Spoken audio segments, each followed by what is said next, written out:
गुरुर्विष्णू गुरुर्देवो महेश्वरा गुरु साक्षात परब्रह्म तस्मै श्री गुरुवे नमः. या कुंदेंदु तुषारहार धवला या शुभ्रवस्त्रामृता या वीणावरदंड मंडितकरा या श्वेतपद्मासना या ब्रह्माच्युत शंकरत् प्रभृतिभिर्देवैः सदा वन्दिता. सा मां पातु सरस्वती भगवती निःशेषजाड्यापहा. भृगुरत्री वसिष्ठश्च विश्वकर्मामयस्तथा नारदो नग्नजिश्चैव विशालाक्षपुरन्दरः ब्रह्मा कुमारो नन्दीशः शौनको गर्ग एव च वासुदेवो अनिरुद्धश्च तथा शुक्रबृहस्पति अष्टादशैतविख्यातः वास्तुशास्त्रोपदेशकः सङ्क्षेपणोपदिष्टं यन्मवे मत्स्यरूपिणां त्रक्षायोगस्वरूपाय सर्पव्रातयुताय च शूलाद्यायुधहस्ताय क्षेत्रपाल नमोऽस्तु ते. वास्तोष्पते नमस्तुभ्यं भूषय्याभिरतप्रभो प्रसीद पाहि मां देव सर्वारिष्टविनाशय. जे वास्तुशास्त्र शिकण्यात इंटरेस्टेड आहेत किंवा रिसर्चमध्ये त्यांच्यासाठी आपण वेगळा एक सगळ्या आपल्या विद्यार्थ्यांसाठी एक ग्रुप केलेला आहे, वास्तू प्रोफेशनल नावाचा. जे कोणी जॉईन नाही आहेत त्यांनी जॉईन करून घ्या. त्याची लिंक मी तुम्हाला पाठवेन. त्याच्यावर आपण फक्त वास्तूची डिस्कशन्स करतो. आजकाल आपण बघतो की खूप ज्योतिषशास्त्राशी संबंधित चर्चा आणि अधिवेशनं खूप होतात, पण कोर वास्तुशास्त्र ज्याला प्युअर वास्तुशास्त्र वैदिक याच्यावर खूप कमी चर्चा संवाद किंवा रिसर्च होतोय. आणि त्या अनुषंगानं वास्तु हार्मनी या क्षेत्रामध्ये वास्तुशास्त्राशी संबंधित संशोधन अभ्यास अध्यापन अध्ययन अशा पद्धतीनं काम करते. आज आपण जो विषय घेतलाय तो विशेषतः विदिशा वास्तू याविषयी लोकांना मनामध्ये शंका आहेत. आणि विदिशा म्हटलं की विदिशाचा नेमका परिणाम काय होतो किंवा असेल विदिशा तर मग काय होईल अशा लोकांच्या मनात शंका येते. तर पहिली गोष्ट की विदिशा शब्दाचा अर्थ समजून घेऊ आपण. विदिशा म्हणजे जसं चित्र विचित्र, म्हणजे जे चित्रापेक्षा विरुद्ध आहे ते विचित्र. तसं दिशा म्हणजे पूर्व उत्तर दक्षिण पश्चिम या चार मुख्य दिशा, आणि त्याच्यापेक्षा ज्या कोपऱ्यात उपदिशा ज्यांना आपण म्हणतो त्याला विदिशा शब्द, संस्कृतमध्ये खरा शब्द जो विदिशा आहे तो उपदिशेशी संबंधित वापरलेला आहे. श्राद्ध कर्मामध्ये किंवा इतर काही ब्रह्मकर्मामध्ये विदिशा शब्दाचा अनुरोध घेत असताना उपदिशा किंवा कोपऱ्यातील दिशा असा आहे. तर वास्तू विदिशा आहे असं आपण जे म्हणतो ते आपल्या ज्योतिषशास्त्रातल्या मूळ ग्रंथामध्ये अशा प्रकारे कुठंही वर्णन केलेलं नाही. मग आपण जेव्हा विदिशा वास्तू म्हणतो तेव्हा ही विदिशा शब्दाचे नेमकी प्राचीन ग्रंथामध्ये व्याख्या काय दिलेली आहे असं जर आपण बघायला गेलो तर दिशा आणि विदिशा. आता वास्तू ही विदिशा असते का, तर भवन हे विदिशा असू शकतं, पण वास्तू ही विदिशा रस्त्यानुसार अवलंबून असते. भवन हे विदिशा बांधलं जातं किंवा ते विदिशा निर्माण केलं जातं, पण वास्तू जी असते म्हणजे प्लॉट जो असतो तो विदिशा नसतो, त्याच्या जवळून जाणारा रस्ता हा विदिशा असतो. त्यामुळे याच्यामध्ये एक दोन आपल्याला बदल केले पाहिजेत की विदिशा हा शब्द हा भवनाला वापरलेला आहे. जेव्हा या अशा जागेमध्ये भवन उभं केलं जातं ते रस्त्याला पॅरलल बांधलं जातं किंवा आजूबाजूच्या ज्या रेफरन्स लाईन आहेत ऍडजस्टंट प्रॉपर्टीज आहेत त्या प्रॉपर्टीजना समांतर असं जेव्हा एखादं घर बांधलं जातं तेव्हा ते विदिशा होतं. प्लॉट हा विदिशा नसतो. आता आपल्याकडं वास्तुशास्त्रामध्ये काही शब्द प्रयोग केले, त्याच्यामध्ये प्राची हा शब्द केलेला आहे, शुद्ध प्राची. जसं की तुम्ही प्राचीन ग्रंथ जर बघितले वास्तुशास्त्रातले प्राची शोधन असा विषय आहे. प्राची म्हणजे पूर्व दिशेचं शोधन करणं. आता इंग्रजांनी आपल्या डोक्यावर जे मारलेलं आहे त्याच्यामध्ये एक महत्वाची गोष्ट आहे की उत्तर दिशा ही शोधायची आहे कंपासद्वारे, नॉर्थ. पण वैदिक वास्तुशास्त्रामध्ये पूर्व दिशेचं शोधन केलं जातं, म्हणून तिला प्राची प्राची साधन म्हणलेलं आहे. प्राची म्हणजे पूर्व दिशेचे शोधन करायचं. मग आता शुद्ध प्राची म्हणजे काय? तर पूर्वीच्या काळी एक शंकू घ्यायचे की जो 5 अंगुले ज्याचा बेस असायचा आणि 1 हस्त त्याची उंची असायची आणि वरचा भाग 1 अंगुल असून तो अपछाया हा एक प्रकार असतो सावलीमधला. त्या अपछायेचा विचार करून मेष, वृषभ, मिथुन इत्यादी राशींपासून मीन राशीपर्यंतची अपछाया गणितामध्ये घेऊन त्याच्यानुसार पूर्व दिशेचा शोध घेतला जायचा सूर्याच्या सावलीवरून. म्हणून शुद्ध प्राची बांधकाम असा शब्द येतोय. म्हणजे शुद्ध प्राची म्हणजे काय? तर पूर्व एक्झॅक्ट आहे. एक्झॅक्टली जसं ट्रू नॉर्थ, तसं वैदिक वाङ्मयामध्ये ट्रू ईस्ट असा शब्द आहे. True east. वैदिक वाङ्मयामध्ये ट्रू नॉर्थ हा शब्द नाहीये. उत्तर दिशेचा कुठेही विचार केलेला. जसा कंपास आला तसं ट्रू नॉर्थ आलं. आता ह्याचे पुरावे कशामध्ये आहेत? तर आता तुमच्या समोर जो एक मी नियम दिलेले आहेत त्याच्यामध्ये काही सूत्र दिलेले, त्यामध्ये मानसार ग्रंथामधला 2रा-3रा अध्यायच हा शुद्ध प्राचीवर त्यांनी दिलेला आहे की हिंदी, मराठी आणि संस्कृत असे तिन्ही अर्थ तुम्हाला दिलेले आहेत. बघा की ईशान्य प्राच्य शोध्य उच्चते. आता पूर्वेची अचूक दिशा निश्चित करा आणि त्यानंतर ईशान्य दिशा निश्चित करा असं लिहिलंय. शुद्ध प्राची भवेत सम्य. शुद्ध प्राची म्हणजे काय शोधायचंय तुम्हाला?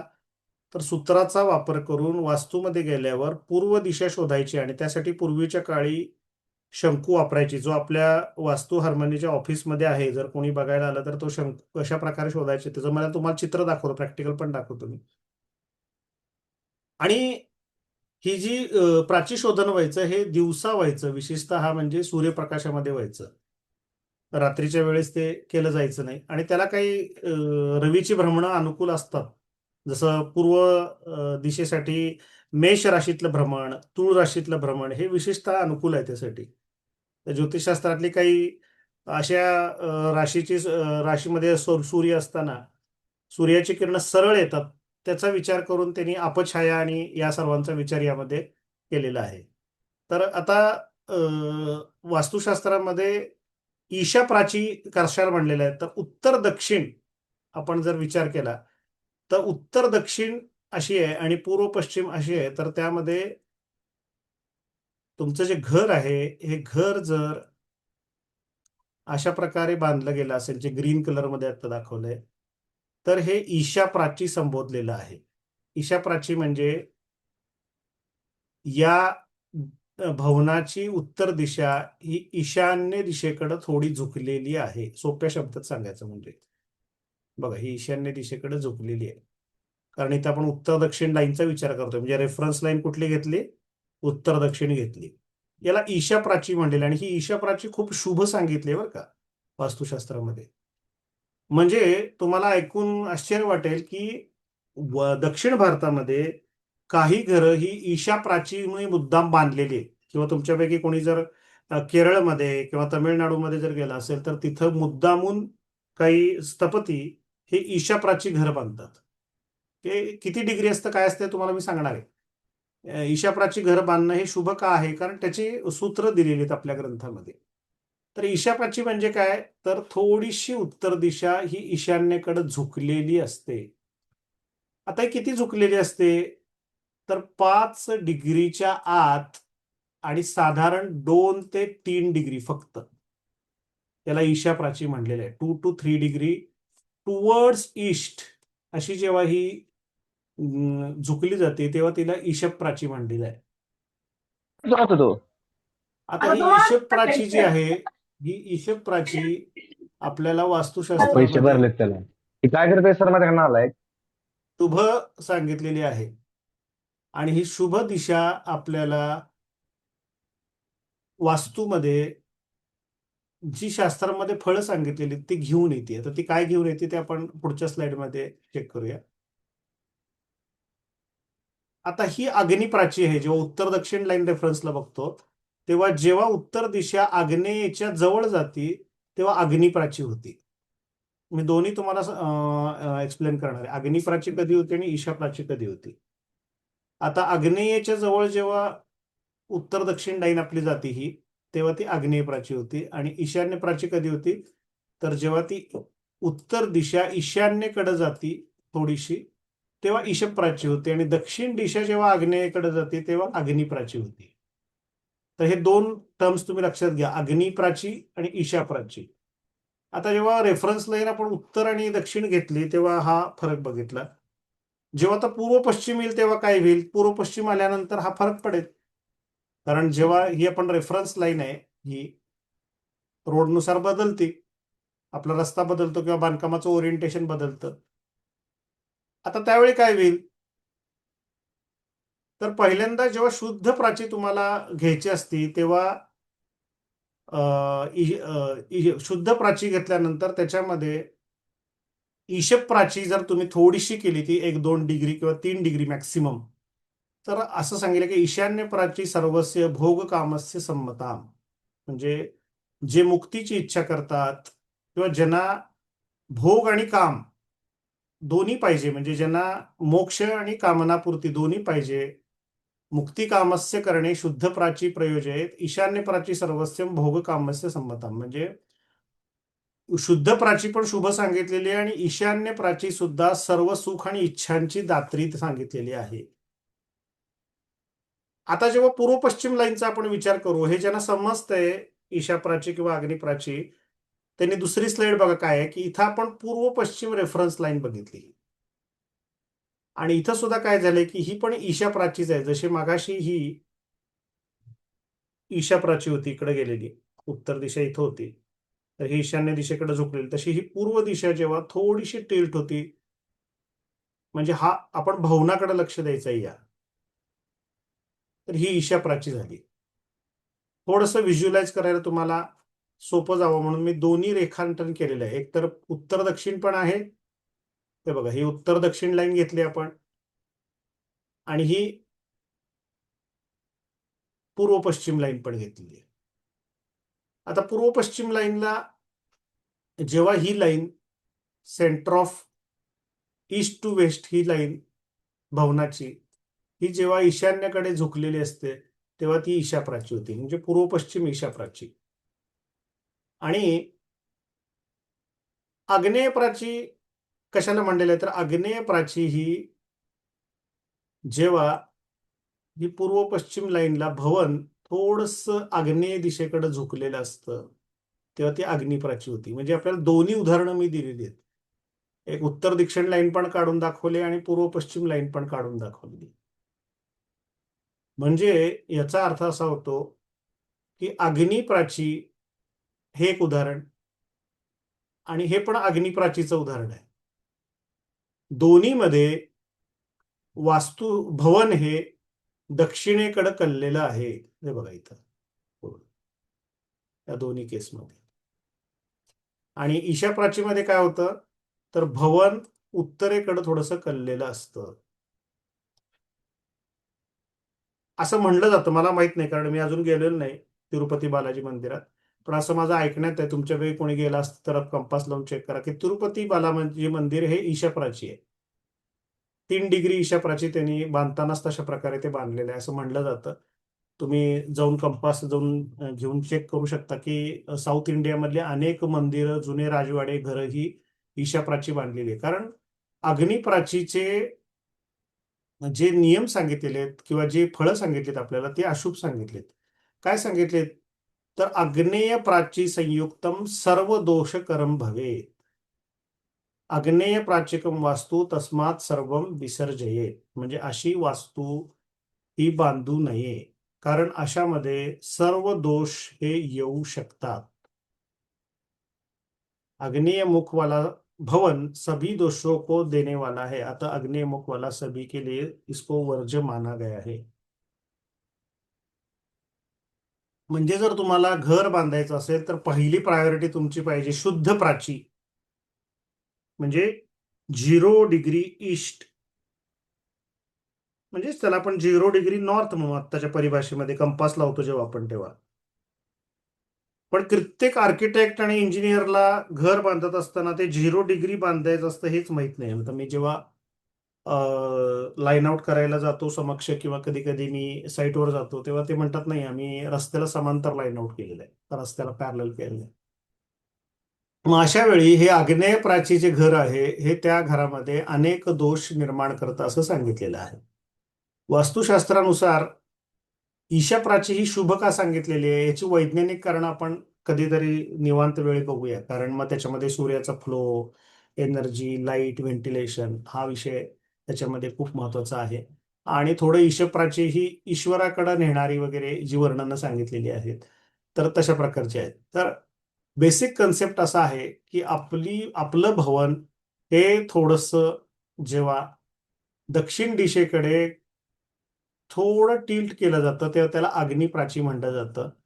आणि जेव्हा ते उत्तर दिशेकडे थोडंसं टिल्ट करून बांधलेलं असतं तेव्हा त्याला ईशा प्राची असं म्हटलं जातं. दोन्ही पार्ट मी तुम्हाला थोडे थोडे समजावून सांगितले. ईशा प्राची ही अशी असते की जेव्हा ती उत्तरेकडे थोडीशी बिल्डिंग झुकलेली असते अशा वेळी. बरोबर. आता याच्यामध्ये कोणाला काही शंका असतील तर आपण शेवटी एक 10-15 मिनिटं ठेवलेली आहेत त्याच्यामध्ये या शंका क्लिअर करू आणि मग मी स्लाइड्स तुम्हाला अ, सांगेन की कशा प्रकारे आपण क्लिअर करणार आहे ते. तर आग्नेय प्राची जी असती ती अग्नी प्राची किंवा आग्नेय प्राची जी असती ती सगळ्याच कामासाठी वर्ज्य सांगितले. मग आता पूर्वीच्या काळी एवढं ॲक्युरेट 0 डिग्री प्राची हे कसं बांधलं जायचं, तर त्यासाठी अशा प्रकारचा एक लाकडी शंकू घेतला जायचा. हा लाकडी शंकू जो आहे ह्याची उंची जी आहे ही 1 हस्त घेतली जायची पूर्वी. 1 हस्त. आणि याची जेवढी उंची आहे तेवढी याच्या सेंटर पासून एक सर्कल मारलं जायचं. हे तुम्ही सर्कल बघताय असं, हे सर्कल आहे इथं. आणि ही पश्चिम दिशा आहे. पश्चिम दिशेकडून सूर्याची जेव्हा इथं सावली पडेल आणि पूर्वेकडून इथून जेव्हा सूर्याची सावली इथं पडेल तेव्हा या दोन्ही एकमेकाला जिथं एकमेकाला छेदतात ती जी लाईन आहे ही पूर्व दिशा याच्यातून आपल्याला प्राप्त होते असं याच्यामध्ये सांगितलेलं आहे. तर याचे डिटेल वर्णन केलेले आहेत की हा शंकू कसा असावा. याची जी टीप आहे शंकूची वरची ही 1 अंगुल सांगितलेली आहे. 1 अंगुल. त्याच्यामध्ये किशकू हस्ताचा वापर केलेला आहे. किशकू हस्त प्रमाण आहे याचं. पूर्वीच्या काळी जे वापरले त्याचे अनेक हस्त होते त्याच्यामधलं किशकू हस्त आहे आणि खाली जो आहे तो 5 अंगुलाचा बेस आहे याला. 5 अंगुले हा बेस आहे आणि उंची जी आहे ती याची 1 हस्त आहे. अशा प्रकारे हा शंकू तयार केलेला आहे. आणि या शंकूच्या आधारे पूर्व पश्चिम लाईन आपल्याला मिळते, कारण सूर्याचं जे भ्रमण आहे ते पूर्वेकडून पश्चिमेकडे आणि पश्चिमेकडून पूर्वेकडे गेल्यानंतर या ज्या आउटर पेरिफेरीला या शंकूची टीप ज्या ठिकाणी स्पर्श करते ते 2 पॉइंट आपल्याला मार्क करून ठेवावे लागतात आणि त्यासाठी साधारण सकाळी 9:30 ते 10:30 ही वेळ पूर्वेची पेरिफेरी ही टीप स्पर्श करते आणि दुपारी साधारण 4 ते 4:30 या वेळेमध्ये ही टीप त्याला स्पर्श करते आणि त्याच्यातून आपल्याला पूर्व दिशेचं साधन होतं. आता ही इतकी अवघड प्रोसेस आहे की याच्यासाठी तुम्हाला दिवसभर हा शंकू एखाद्या जागेवर ठेवावा लागतो आणि सकाळची वेळ आणि संध्याकाळची वेळ बघावी लागते आणि त्यामधून आपल्याला हे साधन करता येतं. याच्यापेक्षा खूप सोप्या टेक्निक आजकाल उपलब्ध आहेत. अगदी आपण सॅटेलाइटद्वारे सुद्धा ट्रू नॉर्थ शोधू शकतो. पण पूर्वीच्या काळची ही छान पद्धत आहे आणि अशा प्रकारे शंकू साधन केल्याचा एक आनंद आपल्याला वेगळा मिळतो. काही ठिकाणी आम्ही असं शंकू साधन करून देतो लोकांना, दिशा साधन, प्राची साधन करून देतो घरांमध्ये की जिथं आपल्याला बांधकाम करायचं असतं. तर हा एक कराडमध्ये वाकण एरिया आहे, तिथं बंगला बांधलेला आहे. पूर्ण वास्तुशास्त्रानुसार आहे आणि त्याच्यामध्ये 16 संस्कार जे असतात ते सगळे आम्ही केलेले आहेत. वास्तूचे 16 संस्कार आणि तिथं लोक आता राहायला गेलेले आहेत. मी तुम्हाला त्याचं शूटिंग पुढच्या लेक्चरमध्ये दाखवेन की त्यांचे एक्सपिरियन्सेस काय आहेत वगैरे. तर हा प्लॉट बांधण्यापूर्वीच आम्ही जे साधन केलेलं ते आहे हे. आता एक तुम्हाला मी संपूर्ण जेव्हा आपण हा चर्चा करत असतो तेव्हा काही गोष्टी महत्वाच्या सांगतो, म्हणजे की काही संपूर्णच्या संपूर्ण कॉलनी किंवा काही वसाहती किंवा शहर ही विदिशा आहेत. आता काही लोक त्याला विदिशा आणि अर्धविदिशा असा शब्द प्रयोग करतात, तर असं काही वास्तुशास्त्रामध्ये नाहीये. विदिशा किंवा अर्धविदिशा किंवा काय अजून पाव विदिशा वगैरे असा शब्द प्रयोग नसतो. विदिशा म्हणजे उपदिशा. तर मुख्य दिशांच्या जागी उपदिशा आल्या तर त्याला पूर्ण विदिशा असं बोलीभाषेमध्ये म्हणलं जातं. पण वैदिक वास्तुशास्त्राच्या कुठल्याही पुस्तकामध्ये अर्धविदिशा किंवा पूर्ण विदिशा असे प्रयोग केलेले नाहीत. आता हा एक प्लॉट आहे. या प्लॉटमध्ये उत्तर दिशा टेंटेटिव्हली, हा पश्चिमेला रस्ता आहे, हे पश्चिम आहे. ही का पश्चिम आहे तर सूर्य पूर्वेला या बाजूला उगवतो आणि या पश्चिमेला मावळतो, म्हणून ही पूर्व दिशेची आपण पश्चिमेचा रोड घेतलेला आहे. आणि उत्तर दिशाची इथं एक्झॅक्टली पाहिजे तर ती 50 डिग्री जवळजवळ अशी टिल्ट झाल्याची आपल्याला दिसते. हा प्लॉट आहे असा. आता सांगा, हा जो प्लॉट आहे हा ईशप्राचीमध्ये येतो का अग्निप्राचीमध्ये येतो?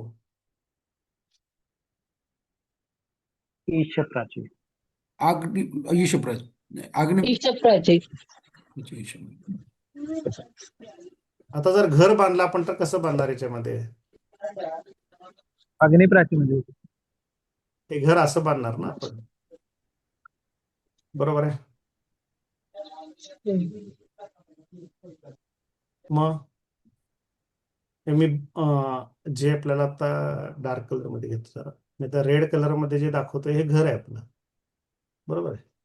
आता या रेड कलरच्या घरामध्ये आपल्याला ही वास्तू कशी मानायची? आपण ईशाप्राची मानायची का अग्निप्राची मानायची? तर अग्निप्राची. अग्निप्राची सर. अग्निप्राची. हा बरं, north shifted towards waste. Yes.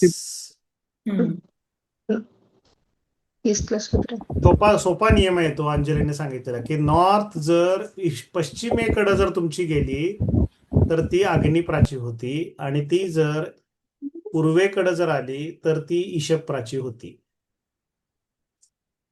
बरोबर आहे का?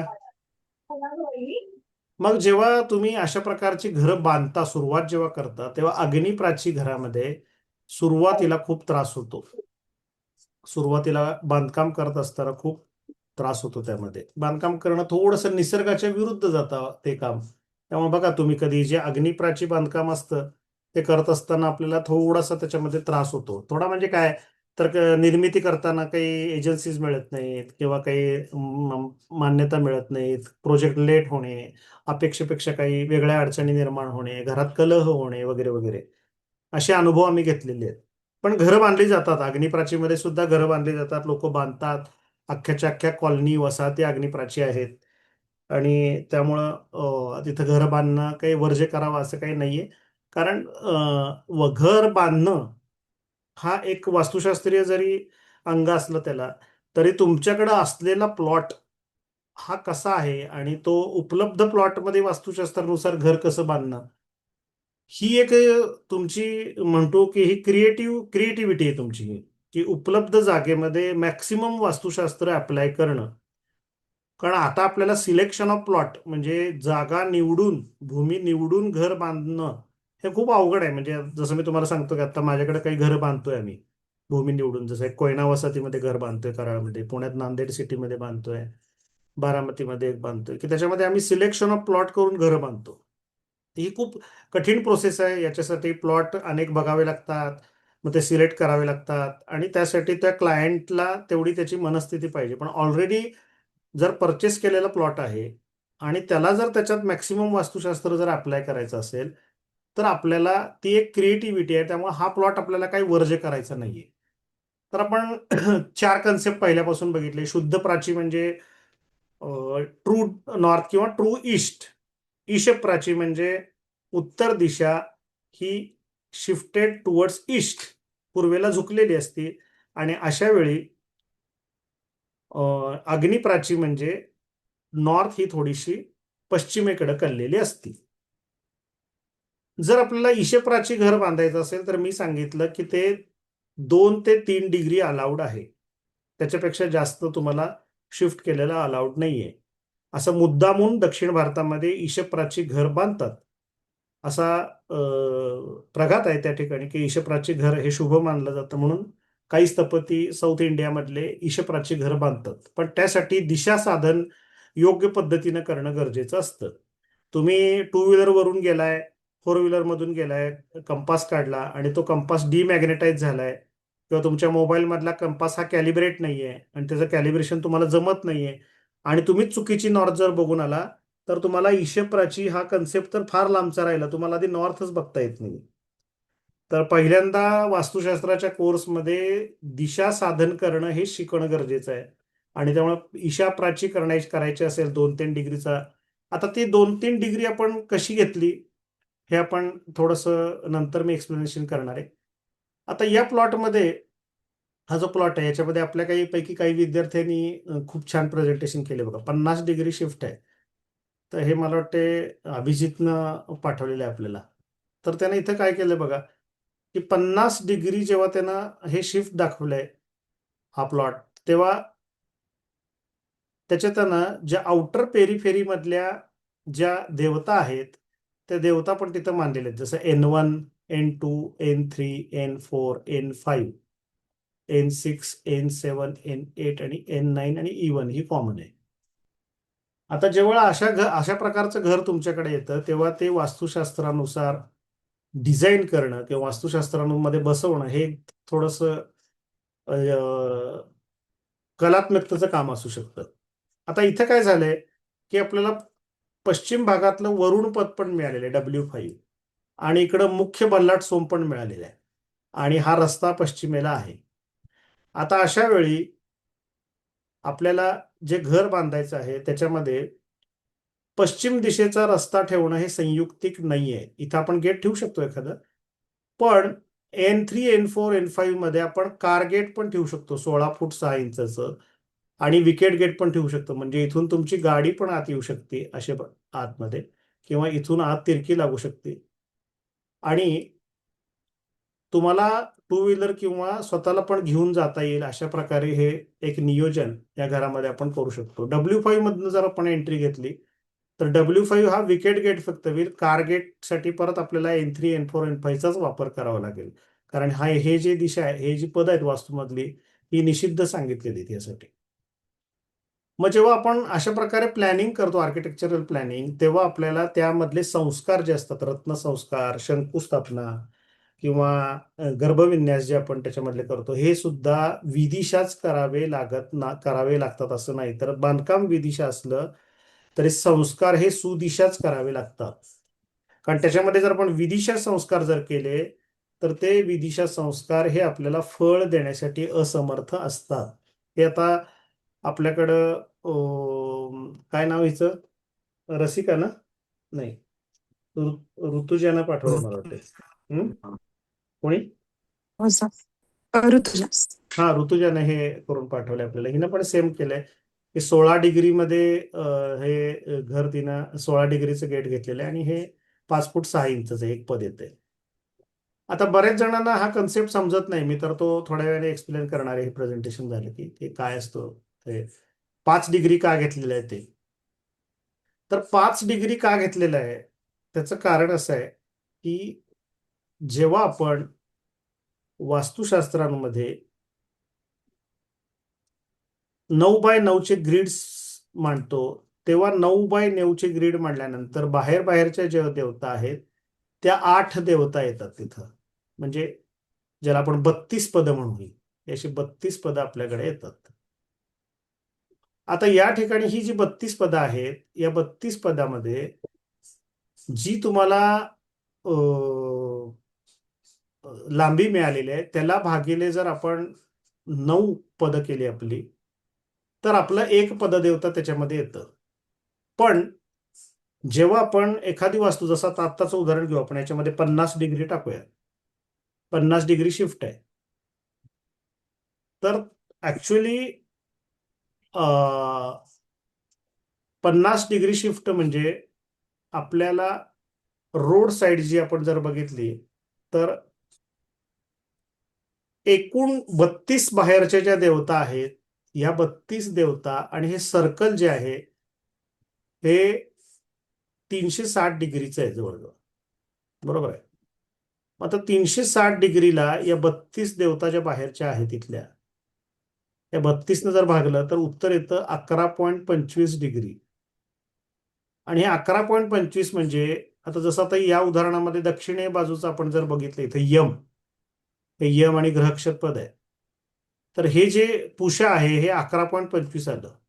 11.25 मध्ये ह्याची सेंटर लाईन जर पकडली तर ती येते या बाजूला 5.5 डिग्री आणि या बाजूला 5.5 डिग्री.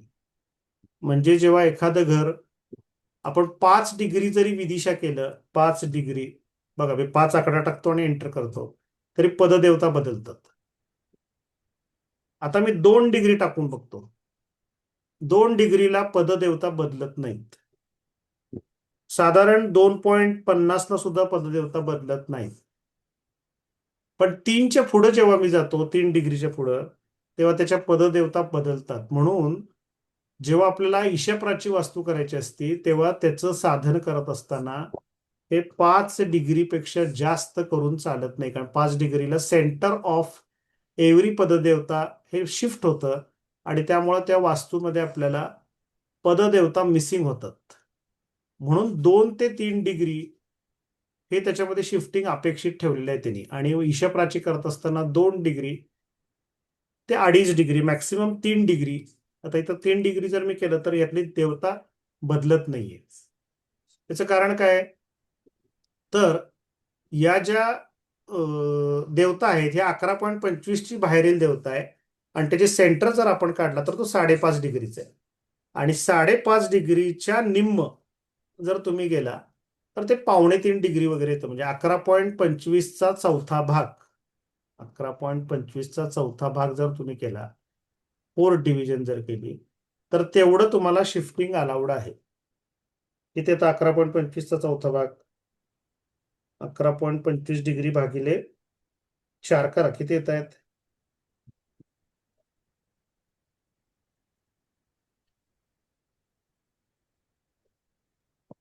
टू पॉइंट 2.8 म्हणजे किती झालं?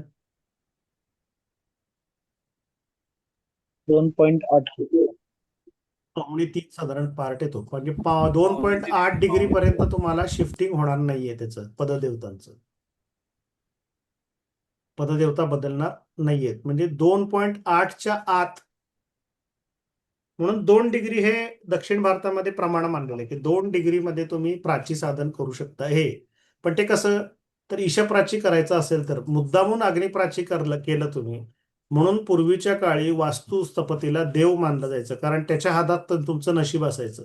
जर एखादा राजवाडा चुकीच्या पद्धतीने जर बांधला तर त्या राजाचं वाटोळं करण्याचा पूर्ण अधिकार हे वास्तुस्थपतीकडे होते. म्हणून आपण जर बघितलं तर ही जी राजाकडं ज्योतिषी किंवा वास्तुशास्त्र कन्सल्टिंग करणारे लोक राज दरबारी नोकरीला होते. बाहेरून कन्सल्टिंग त्याला घेत नव्हते, कारण ते इनाम, त्यांची इमानदारी जी लॉयल्टी त्यांची राजाशी असली पाहिजे म्हणून. आता हे घर बघा, मी तुम्हाला हा जो प्लॉट दाखवला ज्याच्यामध्ये 49 डिग्री पश्चिमेला आहे, 49 डिग्री, आणि 56 डिग्री उत्तर आहे, टेंटेटिव्ह उत्तर, टेंटेटिव्ह ईस्ट 49.8 आहे आणि टेंटेटिव्ह साऊथ 56.10. आता या घराचं प्लॅनिंग करताना वास्तूनुसार कसं केलंय ते तुम्हाला दाखवतो. आणि यामध्ये आपल्याला या सगळ्या गोष्टी कशा लक्षात ठेवायच्या असतात, तर हे पहिल्यांदा आपण एक असं घर डिझाईन केलं. इथं आपल्याला N5 येतंय. मग N5 साठी N4 आणि N3, तर हा एंट्रन्स आपल्याला पाहिजे इथला. हा हॉल घेतला, हे किचन घेतलं, ही मास्टर बेड घेतली, ही मास्टर बेड घेतली, आणि हा जो सेंटरचा एरिया आहे पूर्ण, ह्याच्यामध्ये कुठंही कॉलम येणार नाहीत अशी आपण नियोजन त्याच्यामध्ये केलेलं आहे. आता याच्यामध्ये जर तुम्हाला शंकुस्थापना करायची असेल तर तुमची साऊथ ही नॉर्थ N5 इथं आहे, म्हणजे हा तुमचा S5 इथं गेला. म्हणजे शंकुस्थापना तुम्हाला विदिशा नाही सुदिशा करावी लागेल. त्यामुळे ब्रह्मस्थानाच्या या कोपऱ्यामध्ये शंकुस्थापना करावी लागेल. मयमतम किंवा मानसानुसार तुम्हाला जर रत्नस्थापना करायची असेल तर तुमचे रत्नस्थापनेसाठी जे पॉइंट आहेत ते उत्तरेचा हा पॉइंट येईल, पूर्वेचा हा पॉइंट येईल, हा ईशान्येचा येईल, हा उत्तर पूर्व ईशान्य, ईशान्य झाल्यानंतर आपल्याला येईल ही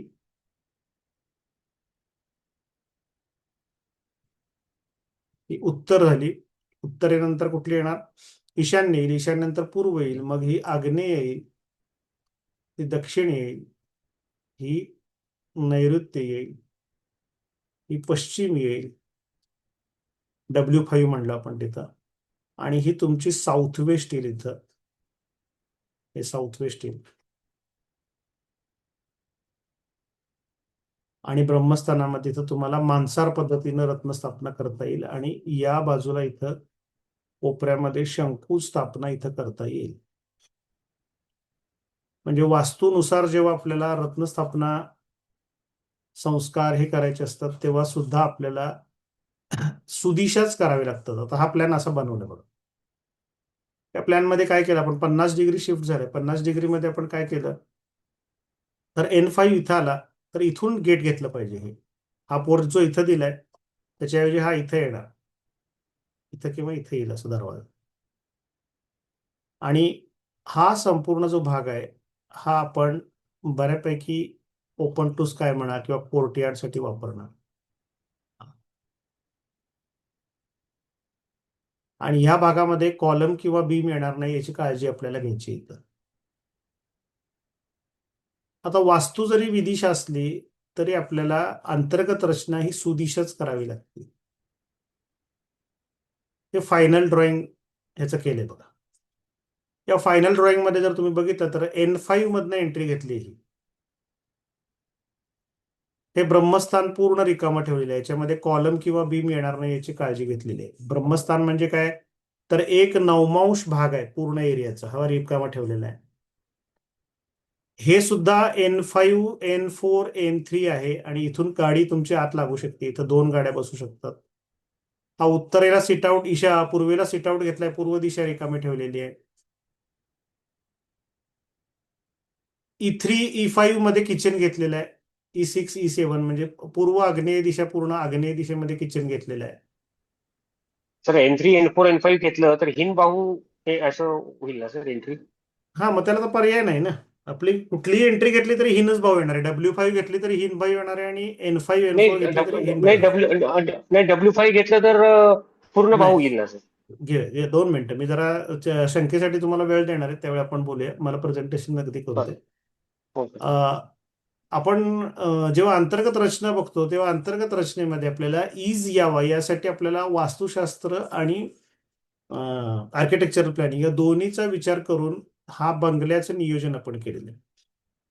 जरी ते म्हणतात की W5 मधनं जरी एंट्री घेतली तरी W5 मधून आपण मास्टर बेडमध्ये जाऊ डायरेक्ट. हॉल जो आहे हा पश्चिमेला जर आपण घेतला तर बाकीच्या अंतर्गत रचना सेट होत नाही, तेव्हा तसा प्लॅन इथं अवघड आहे.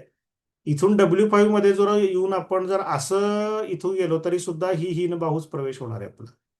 तर आता यांच्या म्हणण्यानुसार हा हिनबाहू प्रवेश आहे, पण ऍक्च्युली वास्तुशास्त्रानुसार आपण आत गेल्यानंतर भवन जर उजव्या बाजूला राहत असेल तर तो पूर्ण बाहू प्रवेश आहे. इथून जरी आलो तरी सुद्धा भवन उजव्या बाजूला राहते, हा पूर्ण बाहू प्रवेश आहे. इथून आल्यानंतर जर भवन डाव्या बाजूला राहिलं तर त्याला हीन बाहू म्हणतात. हा पूर्ण बाहू प्रवेश आहे आपण जो केलेला आहे तो. तर त्याच्याविषयी आपण चर्चा नंतर करूया. पण आता आपण करताना काय केलंय तर आत आल्यानंतर साधा नियम आहे, सोपा नियम आहे पूर्ण बाहूचा, की आत आल्यानंतर तुमच्या उजव्या हाताला जर भवन राहत असेल तर ते पूर्ण बाहू प्रवेश असतो. आता यामध्ये जेव्हा आपल्याला काही संस्कार करायचे असतात तेव्हा सुद्धा आपल्याला इथं हे जे हाय सेन्सिटिव्ह पॉइंट्स ऑफ वास्तुपोषाचे आहेत, जसं आता हे N5 मधून आपण एंट्री दिली, हे तिचं साधारण 3D ड्रॉइंग केलेलं आहे.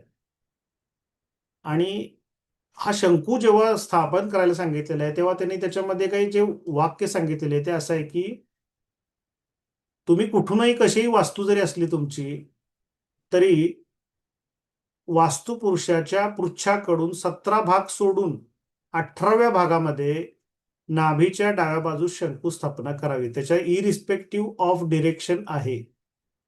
म्हणजे वास्तुपुरुषाचा पृच्छा म्हणजे जो एंड पार्ट म्हणलेला आहे जिथं पाय असतात म्हणजे इथं सुद्धा आपल्याला वास्तू विदिशा का सुदिशा हा विचार न करता आपल्याला तिथं ज्या योग्य जागी वास्तू शंकू निक्षेप करायला सांगितलाय तोच त्याच ठिकाणी करायला लागणार आहे. जसं आता मयमतम पद्धतीनं जर तुम्हाला रत्नस्थापना करायची असेल तर जे पदं सांगितलेली आहेत त्या पदांमध्येच आपल्याला हे मयमतमचं किट निक्षेप करावं लागणार. हे गर्भविन्यास किट जर तुम्ही घेतलं किंवा आता कुबेर नवनिधी उत्तर दिशेमध्ये तुम्हाला हे कुबेर नवनिधी किट जर तुम्हाला निक्षेप करायचं आहे तर तेव्हा तुम्हाला N5 बरोबर घ्यावं लागेल, N5 काढावं लागेल. मग त्या ठिकाणी आपल्याला चुकीच्या पद्धतीनं जर त्या अयोग्य पदामध्ये कुबेर जर निक्षेप केला तर त्याचे अपेक्षित रिझल्ट आपल्याला मिळणार नाहीत. किंवा गर्भविन्यास करत असताना जी पदं सांगितलेली जसे की काही उपदिशांमध्ये ज्या देवता आहेत त्यांची पदं जी आहेत ती पदं आपल्याला तीच घेतली पाहिजेत. जसं आता बरेच गुरुजी वास्तुप्रतिमा ही आग्नेय दिशा सोडून हा जो मत्स्यपुराणानुसार वास्तुपुरुष सांगितलेला आहे हा टेंटेटिव्ह आग्नेयला जर पुरला तर तुम्हाला अपेक्षित रिझल्ट मिळणार नाही. तर हा तुम्हाला E6, E7, E8, S1, S2, S3 या पार्टमध्येच पुरायला पाहिजे. तो तुम्हाला शोधावं लागेल. जसं आता ही आयुध आहेत वास्तुपुरुषाची, ही आयुध सुद्धा तुम्हाला त्या त्या दिशेच्या सेंटरला टाकली पाहिजेत. म्हणजे E1, S5, W5 आणि N5 ला मुख्य आणि उपदिशांना ती टाकली पाहिजेत. किंवा तुम्हाला मानसार दिशेची जर रत्नस्थापना करायची असेल ती सुद्धा तुम्हाला अशा पद्धतीनं 0 डिग्री नॉर्थ किंवा 0 डिग्री ईस्ट करूनच ती पुरली पाहिजे. अन्यथा तुम्हाला त्याचा अपेक्षित रिझल्ट हे मिळणार नाहीत. आता हे सर्व दिशा दोष निवारण किट आहे. तुम्हाला समजा पूर्व दिशेमध्ये टॉयलेट आहे, ईशान्य दिशेमध्ये टॉयलेट आहे, तर त्या दिशेची जी ट्रीटमेंट करायची आहे ती ट्रीटमेंट तुम्हाला साधारणतः त्या दिशेच्या सेंटरमध्येच करावी लागते. जसं की आता आपण ईशान्य दिशा म्हणजे E1 येते तर E1 तुम्हाला शोधलं पाहिजे. म्हणून तुम्हाला जेव्हा विदिशा वास्तू येते तेव्हा त्या विदिशा वास्तूसाठी पहिल्यांदा त्याच्यावर तुम्हाला 9x9 चे ग्रीड्स अशा प्रकारे मांडावे लागतात. आता या ग्रीडमध्ये तुम्हाला नवनिधी सेट टाकायचा असेल तर तो N5 मध्येच इथे टाकला पाहिजे. अन्यथा तुम्हाला तो जर तुम्ही ज्या ज्या पदांमध्ये सांगितलं तो जर मिस केला तर तुम्हाला त्याचे अपेक्षित परिणाम मिळत नाहीत. परिणाम मिळतात, नाही असं नाही, पण अपेक्षित परिणाम त्याच्यामध्ये आपल्याला मिळत नाहीत. तर मी एक शेवटची सूचना सांगतो आणि मग आपण तुमच्या शंका सगळ्यांच्या क्लिअर करूया. तर आपला नवीन कोलॅबोरेशन प्रोग्राम हा 19 जुलैपासून सुरू होतोय. त्याची 10 लेक्चर्स आहेत. त्याच्यामध्ये त्याची 21,000 फी आहे. 2 टप्प्यामध्ये तुम्ही देऊ शकता, 10,500 10,500 मध्ये. 10 लेक्चर्स ही पुणे येथे असतात. यामध्ये ज्यांना वास्तुशास्त्राच्या क्षेत्रामध्ये काम करायचं आहे, म्हणजे ॲज अ एंटरप्रेनर बिझनेस करायचा आहे आणि त्यांना काही काम करताना शंका आहेत, सपोर्ट पाहिजे, त्यांच्यासाठी हा प्रोग्राम ओपन असतो. त्याचं आता 3रं वर्ष संपतंय. 21 जूनला कोलॅबरेशन प्रोग्रामचा एंड होतोय. तो एंड करण्यासाठी राहुल सरोदे सर येत आहेत आयादी वास्तूचे आणि त्यांचं आयादी वास्तूवर लेक्चर आहे पुणे येथे. येत्या 21 तारखेला हॉटेल कोहिनूरला आहे. ज्यांना या लेक्चरमध्ये किंवा कोलॅबरेशन प्रोग्राम बद्दल माहिती जाणून घ्यायची आहे त्यांनी माझ्या मिसेस जे आहेत श्रिया मॅडम, ते कोऑर्डिनेटर म्हणून काम बघतात, त्यांचा हा नंबर आहे 94 035 98 901. त्यांच्याशी संपर्क करा. याच्यामध्ये 10 ऑनलाईन आणि 10 ऑफलाईन लेक्चर असतात. त्याच्या डेट्स, त्याचं कॅलेंडर तुम्हाला इथं समोर दिलेलं आहे. 19 जुलै, 16 ऑगस्ट, 27 सप्टेंबर हे ऑलरेडी डिक्लेअर झालेलं असतं. आणि यामध्ये तुम्हाला बिझनेस ओरिएंटेड वास्तुशास्त्र क्षेत्रात ऑकल्ट सायन्समध्ये किंवा न्यूमरोलॉजीमध्ये जे काम करायचं आहे ते काम करण्यासाठी आम्ही तुम्हाला चांगल्या प्रकारचा सपोर्ट या माध्यमातून आणि ऑथेंटिक प्रोडक्ट्स देण्याचा प्रयत्न करत असतो. रिसर्च करून आपण नवीन नवीन गोष्टी देत असतो. जसं पंचशीर्ष हे आपण प्रूव्ह केलेलं आहे. आता मनुष्यालय चंद्रिकानुसार आपलं पंचशीर्ष आहे. आता तुम्ही जो वास्तुपुरुष बघितला हा मत्स्यपुराणानुसार आपण केलेला आहे. मानसार किट आहे, मयमतम किट आहे. आता नवनिधी सेट जो आहे हा सुद्धा पुराणांचा आधार घेऊन नवनिधी सेट आपण बनवलेला आहे. अशा प्रकारचे त्याच्यामध्ये प्रोडक्ट असतात, त्याची इन्फॉर्मेशन असते आणि काही स्पीकर्स असतात, त्यांचे लेक्चर्स असतात, काही पुस्तकं असतात. पुस्तकांवर आपण स्टडीसाठी घेतो. जसं मागच्या वर्षी आपण विश्वकर्मा प्रकाशचं पूर्ण अध्ययन केलं आणि त्याचं मराठीमध्ये भाषांतर आपल्या कोलॅबोरेशन मेंबर्सनी केलं आणि त्याच्या प्रती परत आपण सगळ्यांना दिल्या. तर त्याच्यानंतर सायकोलॉजी ऑफ मनी, पैसा प्रत्येकाला पाहिजे. तर पैशासाठी आपली मानसिकता कशी असली पाहिजे, आपण पैसे स्वीकारायला तयार आहे का नाही, यासाठी सायकोलॉजी ऑफ मनी आपण अभ्यासाला घेतलेलं ते पुस्तक तुम्हाला फ्री मिळतं. आणि मग त्या संदर्भातले स्पीकर्स असतात, ते तुम्हाला तिथं लेक्चर्स देत असतात आणि तुम्हाला मोटिवेट करत असतात. या प्रोग्राममध्ये आत्ता तरी आपण 30 लोकांची लिमिटेशन ठेवलेली असते. आता आपण जे आज पार्ट बघितला, सुदिशा वास्तू किंवा विदिशा वास्तू, याच्यामध्ये एक आपण नांदेड सिटी इथं अशा प्रकारे एक तुम्हाला स्क्रीनवर दिसतोय, हा एक बंगला आत्ता बांधतोय. हा पूर्ण विदिशा आहे. तुम्हाला सर्वांना माहिती आहे की पुण्यामधली नांदेड सिटी मधला जे प्लॉटिंग म्हणा किंवा संपूर्ण ज्या बिल्डिंग उभ्या राहिल्यात, ह्या पूर्ण विदिशा आहेत. 50 डिग्री पर्यंत साधारण त्या विदिशा आहेत. तर आता आपण एक हा बंगला बांधलेला आहे आता. 51 डिग्री शिफ्ट असलेला हा बंगला आहे. यामध्ये वास्तुशास्त्रानुसार जवळजवळ सगळं प्लॅनिंग करायचा प्रयत्न केलेला आहे. म्हणजे त्याचे हाय सेन्सिटिव्ह पॉईंट्स वास्तुपुरुषाचे षणमहंती, महामर्मस्थानं, उपमर्मस्थानं, त्याच्यानंतर त्याच्या अंतर्गत प्लॅनिंग, डोर्स आणि व्हेंटिलेशन्स, हे सगळ्याचा विचार करून प्लस त्याच्यामध्ये आता आपण येत्या काही दिवसामध्ये गर्भविन्यास करतोय मयमतम आणि मानसारनुसार. आणि ही वास्तू विदिशा असून सुद्धा आपण उभी करतोय. आता ही वास्तू साधारण 4 मजली आहे आणि याच्यापूर्वी आपण एक मेलडी 1च्या प्रिमायसेसमध्ये एक विदिशा वास्तू बांधली आहे.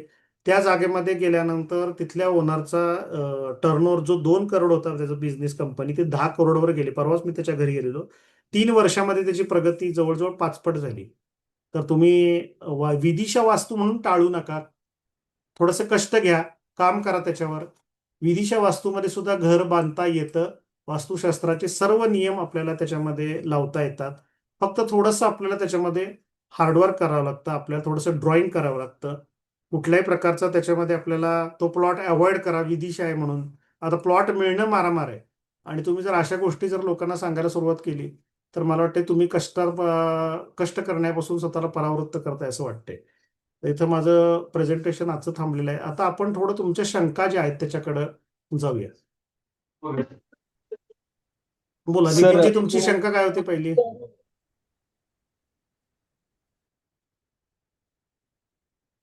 माईक म्यूट आहे नितीनजी तुमचा. सर माझी शंका होती हा, जी होती बोल. सर N3 N4 आणि N5 तुम्ही N1 आणि W9 एकत्र घेतला, तर तो मी घेताना N1 आणि W9 एकत्र नाही घेतला. म्हणजे तो एकत्र जसं सुदिशाला एकत्र घेतो आपण तसाच तो ठेवायचा का? 9x9 चे ग्रिड्स मांडल्यावर 32 पदं बाहेरची नाही सर, येणारच ना. मी जे 9x9चं ग्रिड मांडून पाठवलेलं आहे हम्म. त्याच्यामध्ये एकदा प्लीज एक्सप्लेन करा ना सर. म्हणजे आम्ही बऱ्याच जणांनी तसं केलेलं आहे. काय केलं तुम्ही? मी पण सेमच. हा सर, मला नाही समजलं होतं की W9 आणि N1 कसा एकत्र येईल. मग काय होणार? म्हणजे का तो एकत्र घ्यायचा? मग काय येणार नाही ते सांगा आधी मला. सर एंडला जे कोपऱ्यामध्ये जे असेल ते एकत्र येईल ना. म्हणजे N4 आणि N5 त्या केसमध्ये एकत्र यायला पाहिजे ना सर. कोपऱ्याचा काही संबंध नाही त्याच्याशी. कोपरा हा काही संबंधाचा भाग नसतो त्याच्यामध्ये. आता आपण विदिशा 300 प्लॉट असेल, विदिशा जर जरी प्लॉट विदिशा प्लॉट असला. असेल तर हा, बोल मकरंद बोल. विदिशा प्लॉट असेल तर मग ते 9 काय W9 जो आपण पद म्हणतो ते विदिशा प्लॉटला कोपऱ्यात येणारच नाही. ते जिथे यायला पाहिजे तिथंच येईल ते. एका काही वेगळ्या साईडला नाही किंवा काही मध्यभागी. झालं तरी 32 पदच येणार आहेत ना. हो. एका शतीपद मंडलामध्ये बाह्य देवता ह्या 32च येणार का 36 हो, येणार विदिशा नाही झाल्या म्हणून? 32 येणार. हा, मग तुम्ही ते W1 आणि काय तुमचं N9 एकत्र केलं काय आणि सेंटरला घेतलं काय, 32 देवताच येणार. हे तुमच्या वैदिक वास्तुशास्त्रामध्ये त्या नंबर्सला त्यांनी देवतांची नावं देऊन ते एनर्जी पॉइंट्स केले. देवता म्हणजे काय तर हाय एनर्जी पॉइंट्स आहेत तिथले ते, आणि त्यांनी सर त्यांना एक नावं मिनिट, दिली. त्याच्याबद्दल काही नाहीये प्रॉब्लेम. 32च देवता आल्या, फक्त त्या देवतांची जी जागा आहे हम्म. त्याच्याबद्दलचा विषय सर. एकदा ती फिगर माझी नाही मला लक्षात आलंय तुझं म्हणतोयस तू ते, तसं होत नाही. जे N1 आणि हे होतं तसंच होतं, बाहेर काही तसं वेगळं होणार नाही, कोपऱ्यामध्ये येणार नाही. ते बघितलेत मी त्या इमेज तुमच्या.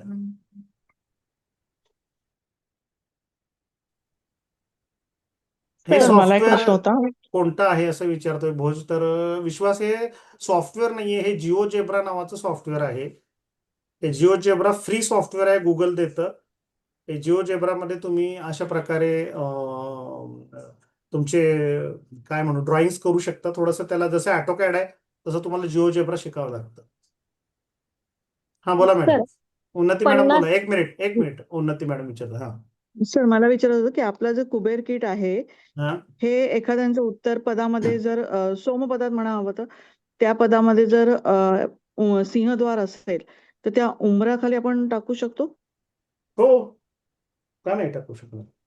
ओके, म्हणजे पूर्ण हे करण्यापेक्षा त्यांना फक्त आपण उंबऱ्यामध्ये ते पॉझिटिव्ह हो. एनर्जी देऊ शकतो ना. देऊ शकतोय. ओके सर, हो. Thank you sir. तर हे रत्नाबद्दल आपल्याला काही इंट्रोडक्शन झालेलं नाही डायरेक्ट, नाही, म्हणजे हे आता अजून- आजचं लेक्चर मी तुम्हाला ग्रुपवर लिहिलेलं आहे की हे आपण सगळ्यांसाठी ठेवलेलं आहे. तुम्हाला पहिला 80% पार्ट समजला असेल, पुढचा जो 20% जो पार्ट आहे तो पार्ट हा तुमच्यासाठी नव्हता असं समजून जा. हा तेच रत्न रत्न वगैरे आमच्यासाठी टोटल नवीनच आहे ते. नाही, बरोबर, ठीक आहे. शिकताय ना तुम्ही अजून, तर तुम्हाला आपण या लेक्चरला जॉईन हो, केलंय. आणि आणि हे W5 मी काढलं होतं सर, की साऊथ वेस्ट कॉर्नरला गेट असावं. ते बरोबर आहे ना सर? जे तुम्ही W5 मध्ये गेट चालेल, homework पण दिलं कार होतं. गेट ठेवता येणार नाही तिथं आपल्याला. 10 फुटाचं मिळेल, 10 फुटामध्ये जाणार नाही कार असं म्हणलं 10 होतं. फूट 10 दोन फूट पदं नाहीच आहे. मिळतात ना. नाही, 10 फूट नाही मिळणार. W5 मिळते फक्त, W4 मिळत 5.5 नाही. फूट आहे. 5.5 फूटच आहे ते, बरोबर. 5.5 फुटाचं आहे. हा, आणि 5.5 इकडनं फूट. N4 N5 मधनं गेलं तर ते हिन भाऊ होत असं माझं म्हणणं होतं सर. नाही होणार हिन भाऊ.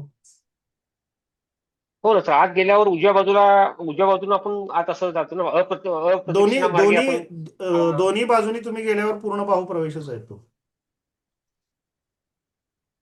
तुम्ही N5 मधून जरी गेला तरी हिन बाहूच आहे, आणि W5 मधनं गेला तरी पूर्ण बाहूच आहे. दोन्ही पूर्ण बाहू प्रवेशच आहेत.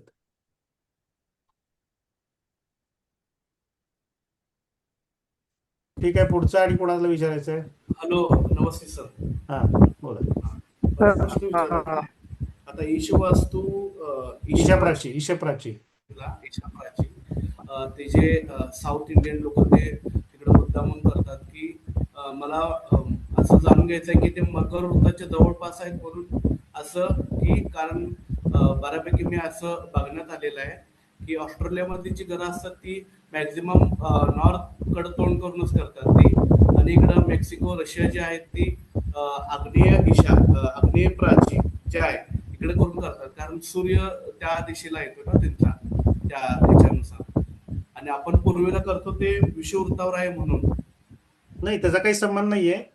साऊथ इंडियामध्ये मया कल्चर फॉलो केलं जातं जास्त, ज्याला आपण मया पद्धती म्हणतो. जसं मयासूर हा जो एक स्थपती आहे आणि त्याचबरोबरीनं तो एक ऋषी पण मानला गेलेला आहे. तर मया कल्चरमध्ये ईशप्राचीला खूप महत्व आहे. उत्तर भारतामध्ये विश्वकर्मा कल्चर फॉलो केलं जातं, ज्याला 2 कल्चर आहेत आपल्याकडे. नॉर्दर्न कल्चरमध्ये विश्वकर्मा पद्धती मानली जाते, आणि साऊदर्नमध्ये मया कल्चरचा वापर केला जातो. तर विश्वकर्मा प्रकाश या ग्रंथामध्ये याविषयी काही फार वर्णन दिलेलं नाहीये. प्राची साधन जर तुम्ही बघितलं विश्वकर्मा ग्रंथामध्ये, विश्वकर्मा प्रकाश असू दे किंवा विश्वकर्मा नुसता जे दिलेला ग्रंथ आहे त्याच्यामध्ये, तर तो एक अभ्यास पद्धतीचा भाग म्हणून ओरिएंटेशन जे आहे, सूर्य कुठं उगवतो किंवा कर्कवृत्त मकरवृत्ताचा काही संबंध नाही त्याविषयी. अच्छा. आता याचा उपप्रश्न असा आहे विदिशा संबंधी. आपण पूर्वी आपण 5x5 एक 25 पदाचं पदमंडल करत होतो, ते सुद्धा चालेल इथं अप्लाय, जसं की आता 50 डिग्री तुम्ही दाखवलं. हो, तुम्ही इथं 64 पदाचं मंडळ टाकू शकताय, 100 पदाचं टाकू शकताय. तुम्हाला जे करायचं आहे ते विदिशाला तुम्हाला कुठलंही मंडळ तुम्ही याच्यामध्ये देऊ शकता, काहीच प्रॉब्लेम नाही. थँक्यू. सर अजून एक प्रश्न होता. हा तुझा प्रश्न आहे बघ, मी स्क्रीनवर आता हे दाखवलेलं आहे. इथं तू म्हणतोयस की N5 हा कॉमन, असा काही संबंध नाहीये. इथं E1 आणि N9 हे बरोबर केलेलं आहे, ज्यांनी कोणी केलेलं आहे, हे चुकीचं नाहीये. अशा पद्धतीनंच आपल्याला करायचं आहे. कुठल्याही दोन बर देवता बर जरी कॉमन आल्या तरी काही प्रॉब्लेम येत नाही. विधिशय म्हणून काही दुसऱ्या देवता कॉमन असं काही नसतं त्याच्यामध्ये. नाही येणारे तसं काय नाही सर 32 तसं नाही देवताच येणार आहेत. हा नाही तसं नाही सर. इथे आता W8 W9 नंतरचं N1 N2 N3 N4 आणि N5 हम्म. मग त्या एजलाच ते N5 व्हायला पाहिजे का असा माझा प्रश्न होता. नाही नाही नाही म्हणजे म्हणजे त्याचा थंब रूल असं ठेवायचं का सर की W9 आणि N1 कॉमन आला पाहिजे किंवा S9 आणि W1 कॉमन आला पाहिजे. बरोबर. Okay okay. म्हणजे आणि सर जेव्हा दुसरा विषय असा होता. श्लोक दिला अग्निपुराणामध्ये, अग्निस्तदन्य पर्जन्यो जयंत इंद्र एवच रविस्तस्तो नभस्तस्मात, हे जी वाक्य दिली याच्यामध्ये या देवता ज्या बाह्य देवता त्या 32च सांगितल्या, त्या 36 नाही सांगितलेल्या. त्या जर 36 सांगितल्या असत्या तर तू म्हणतोयस तसं त्या 4 ज्या कॉमन देवता येतात त्या सोडायला लागल्या असत्या आपल्याला. मग ते 10 बाय 10चं मंडल झालं असतं. 9 बाय 9च्या मंडलामध्ये कुठल्या तरी 4 देवता ह्या कॉमन येणारच आहेत चौकोनामध्ये. येते का नाही लक्षामध्ये? नाही सर ते बरोबर आहे ना, पण मग त्या देवता W1 आणि सॉरी इवन W9 त्याच आणि N1 त्याच राहणार. ह्याच कॉमन यायला पाहिजेत हो. असं थंब रूल मानायचा थंबरूलचा का? संबंधच नाही ना. अग्नी देवता जी आहे त्याच्या अलीकडं आपल्याला जी उत्तरेकडून येणारी जी लाईन आहे दिती आदिती हीच येणार ना. थंबरूल हा विषयच येत नाही याच्यामध्ये. W1 हे W9 हे तुमच्या सिम्प्लिसिटी तुम्ही घेताय. प्राचीन वैदिक देवतामध्ये अग्नी म्हणजे शिखी ज्याला आपण देवता म्हणतो त्याच्या अलीकडची देवता आदितीच आहे. शिखी ही कॉमन नाहीये पूर्व आणि ईशान्येमध्ये. 32च देवता आहेत रे त्या. त्यामुळे तसं करू ओके नका, चुकीचं करताय तुम्ही ते. असा गोंधळ होतोय म्हणून सर तुम्ही जे शिकवलंय ना आपल्या क्लासमध्ये 5 बाय 5चं मंडळ ते अगदी हा. सोपं जाते की बऱ्याच नाही, वेळेला 5 बाय आपण 5चं मंडल हे ज्याला आपण म्हणतो की निवासी वास्तूसाठी आपण घेऊ शकतो, पण आर्किटेक्चरल प्लॅनिंगसाठी 9 बाय 9च घेतलं पाहिजे. 5 बाय 5चं मंडल हे तुम्हाला उपयोगी येणार नाही तिथं. आर्किटेक्चरल प्लॅनिंग मध्ये तुम्हाला मयमत माणसानुसार अंतर्गत रचना करायची असेल तर 9 बाय 9चीच ग्रीड टाकायला लागते. सर सर, अजून एक शंका विचारायचं होती. होतं. हम्म. ते ऍक्च्युली 50 डिग्री म्हणजे 4.44 पद आपण पुढे सरतो. बरोबर. मग त्याच्यावरती मुळीक मॅडमनी प्रश्नाचा विचारला होता की 4.44 मध्ये 0.44चं काय. हम्म. तर सर मध्ये एवढं प्रिसाईज जायचं का अंदाजे 4 पद पकडायची नेहमी नाही, पण पकडताना? मगाशीच मी एक्सप्लेन केलं की 11.25 भागिले 2 केल्यावर 5.5 डिग्री आपल्याकडे येतात. ते 0.47 5व्या पदामध्येच येतं ते. ओके दीपकजी बोला. सर मला एक विचारायचं होतं हा की समजा असा प्लॉट म्हणजे हे प्लॉट मध्ये असं घर बांधायचं आहे समजा, हा त्याची रुंदीपेक्षा लांबी डबल आहे समजा, हा आणि नॉर्थ ची टिल्ट आहे समजा 15 डिग्री 10 डिग्री समजा टिल्ट आहे, हा तेव्हा एवढे लांब ह्या साईडला जेवढी लांबी असते आपण तर पद्धत 11.25 डिग्रीजनी घेतो. हो. मग त्यावेळी जेवढी लांबी असेल त्या बाजूला देवतांची संख्या जास्त येते. तुम्ही व्हॉट्सअपवर ड्रॉइंग केलंय का? व्हॉट्सअपवर पाठवताय का? मी शेअर करतो स्क्रीनवर. तोपर्यंत हा मी ठीक आहे, सौरभचा नाही केलं मी केलंच नव्हतं, हा मला प्रश्न होता, केलं नव्हतं मी, करून पाठवेन सर नंतर. पाठवा मला, मी तुम्हाला सांगतो. कारण ओके तुम्ही ओके. म्हणताय तसं जर उभा प्लॉट असेल तर देवता हा हा ह्या थोड्याशा स्ट्रेच होणार आपल्या तिथं. हा त्यांना ओके जागा जास्त मिळणार आहे. सौरभ, तुझा काय ओके. प्रश्न आहे? सौरभ, माईक म्यूट आहे तुझं सौरभ. हा सर, मला हे विचारायचं होतं की जरी आपण जे सिंहद्वार देतो ते जर एक शुभ पदार्थनं दिलं, पण जे आपलं समजा प्रांगण कंपाऊंड पासून जे येतो ते जर हीनभाव असेल तर मग त्याचा किती इम्पॅक्ट पडतो? कारण की हीनभाऊचे जर आपण लक्षणं बघितली तर ते रोगराई, अल्पधन असे आहेत ना. पण मग समजा हीनभाव पण आहे पण आपण सिंहद्वार शुभ पदार्थ नाही, तर मग त्याचं पहिल्यांदा मला विचारायचा प्रश्न की हीन बाहू किंवा पूर्ण बाहू प्रत्यक्ष आहे हे दिशानिहाय आहेत का इरिस्पेक्टिव्ह ऑफ डिरेक्शन? नाही म्हणजे आउटर रोडच्या बाहेर आहे, पेरिफेरीला, म्हणजे जो नाही आपला नाही बाहेरचा नाही रोड नाही, मी जातो. तुला काय विचारतोय, हा कन्सेप्ट दिशानिहाय आहे विथ रिस्पेक्ट टू डिरेक्शन आहे का विदाउट रिस्पेक्ट टू डिरेक्शन आहे? With respect to direction. नाही. रोटेशन फक्त क्लॉकवाईज अँटी क्लॉकवाईज हा, त्याच्यावर. क्लॉकवाईज अँटी क्लॉकवाईजचा आहे प्रश्न फक्त तो. मग अँटी बरं. क्लॉकवाईज क्रिया आपण अनेक करत असतो जीवनामध्ये अशा. जर तुमच्यापैकी किती जण नाकातला श्वास बघून घरातनं बाहेर पडतात शिवसुरोदयानुसार? किती जण राईट लेफ्ट मुवमेंट तुमचे जे आहेत ते सगळ्या तुम्ही क्लॉकवाईज किंवा अँटी क्लॉकवाईज करता? तर याच्यामध्ये काय आहे, मतमतांतर अशी आहेत की केवळ 100पैकी एकाच ग्रंथामध्ये उत्संग, हीनबाहू आणि पूर्णबाहू प्रवेश दिलेले आहेत. बाकी कुठल्याही ग्रंथाने त्याला दुजोरा दिलेला नाहीये. त्यामुळं त्याच्या आर्किटेक्चरल प्लॅनिंगमध्ये कधी कधी आपल्याला हीनबाहू पूर्णबाहू मिळाले नाहीत, तरी जर पददेवतेला महत्व द्या. पददेवता जर योग्य नसतील तर त्याची फळं मात्र 100% निगेटिव्ह मिळतात. त्यामुळं हीनबाहू प्रवेश होऊ नये म्हणून तुम्ही पद जर चुकीचं घेतलं तर त्याचे तुम्हाला परिणाम खूप भोगावे लागतील. कारण पदांच्या बाबतीमध्ये नंदीश ऋषी, बृहत्संहिता, विश्वकर्मा प्रकाश, मानसार, मयमतम अशा सगळ्या ग्रंथांनी एकमतानी पदांची अशुभाशुभ फळं दिलेली आहेत. पण जो उत्संगादी प्रवेश हा जो चॅप्टर आहे हा फक्त एकाच ग्रंथामध्ये दिलेला आहे. त्यामुळे तो शिकण्याच्या दृष्टिकोनातून योग्य आहे, पण त्याचं प्रॅक्टिकल इम्प्लिमेंटेशन करताना खूप अडचणी येतात. ठीक आहे. Yes, sir. सारिका मॅडम, तुमचा Sure. काय प्रश्न आहे? खूप चांगले डिसिप्लिनचे विद्यार्थी आहेत आपल्याकडे की जे हँड रेज करतात. काही जण एकाच चालू असताना दुसरा मध्ये बोलतोय, तर हे खूप चांगलं डिसिप्लिन आहे की पण हँड रेज केला तर कळतं की मला बोलायचं आहे काहीतरी. बोला. सर, नाभी स्थापण्याच्या बाबतीमध्ये तुम्ही विदिशा वास्तूचं जे सांगितलं, आपला नेहमी एकच मेसेज कट करतो.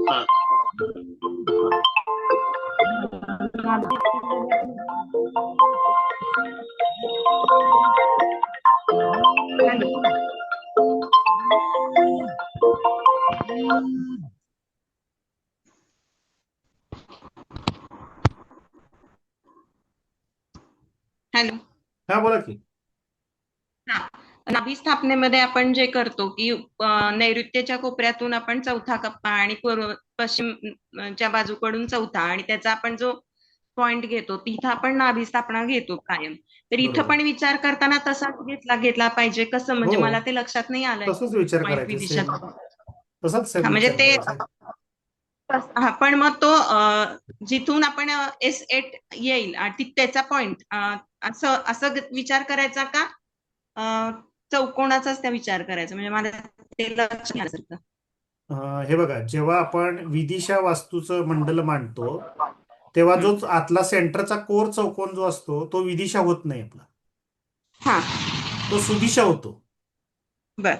तर त्याचा सेंटर काढून घ्यायचं. जसं तुम्हाला मी मगाच्या फिगर मध्ये दाखवतो तुम्हाला की हे बघा,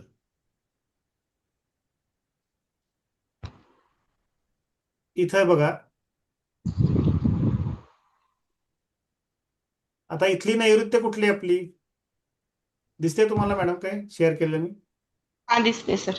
हा, तर हा सेंटर पार्ट आहे बघायचा. हा, बरोबर. तर आता ही जी या ठिकाणी ही जी आहे ही दक्षिण येणारी आपली, आणि इथं S5 आहे हा, आणि हा N5 आहे इथं. तर बरोबर. मग विदिशा वास्तूला हा पॉइंट इथे येतो, इथे घ्यायचा, ह्या नैऋत्य कोपरा येतो. सेंटर बरोबर त्याचा घ्यायचा इथं. हा तुमचा शंकूचा पॉइंट आला.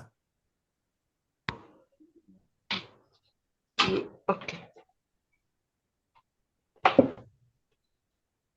कारण तो W1 शी मॅच होणार आहे. W1 किंवा जो S8 आहे, S9 आहे, त्याच्याशी मॅच होणार आहे. हा, ते का लक्षामध्ये?